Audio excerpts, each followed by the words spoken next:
राहुल नाम का एक लड़का था, लेकिन उसकी एक बहुत बड़ी कमजोरी थी। उसे भूतों से बहुत डर लगता था। रात होते ही वो अकेले कमरे में नहीं जाता, लाइट बंद करके सो नहीं पाता, और अगर कहीं से कोई आवाज आ जाए तो उसका दिल जोर जोर से धड़कने लगता। उसके दोस्त अक्सर उसे चिढ़ाते थे, अरे आज रात पुराने खंडहर में चलेंगे, देखते हैं कितना बहादुर है तू। राहुल हमेशा मना कर देता। एक दिन स्कूल से लौटते वक्त अचानक तेज बारिश शुरू हो गई। सड़क सुनसान हो गई और पास में सिर्फ एक पुराना टूटा फूटा मकान था। मजबूरी में राहुल उसी मकान के अंदर चला गया। अंदर बहुत अंधेरा था, दीवारों पर जाले, टूटी खिड़कियां और हर तरफ अजीब सी खामोशी।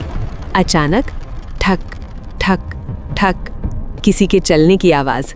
राहुल का गला सूख गया। उसने धीरे धीरे पीछे मुड़कर देखा, लेकिन वहां कोई नहीं था। फिर अचानक खिड़की जोर से हिली, धड़ाम। अब राहुल डर से कांप रहा था।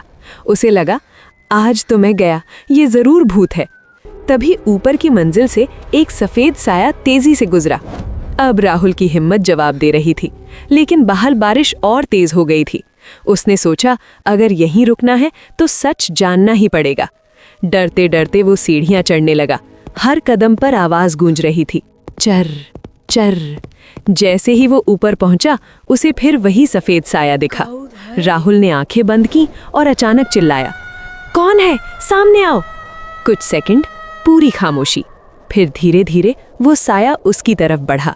राहुल ने कांपते हुए आंखें खोली और जो उसने देखा वो देखकर वो खुद ही हंस पड़ा। वो कोई भूत नहीं था, वो एक पुराना सफेद पर्दा था जो टूटी खिड़की से आती हवा से हिल रहा था। और जो ठक ठक की आवाज थी वो ऊपर लटकता हुआ ढीला दरवाजा था जो हवा से टकरा रहा था। राहुल कुछ देर तक चुप खड़ा रहा, फिर धीरे धीरे मुस्कुराने लगा। उसे समझ आ गया, जिसे वो भूत समझ रहा था वो सिर्फ उसका डर और उसका वहम था। बारिश रुक गई थी। राहुल बाहर निकला। इस बार उसके चेहरे पर डर नहीं बल्कि आत्मविश्वास था।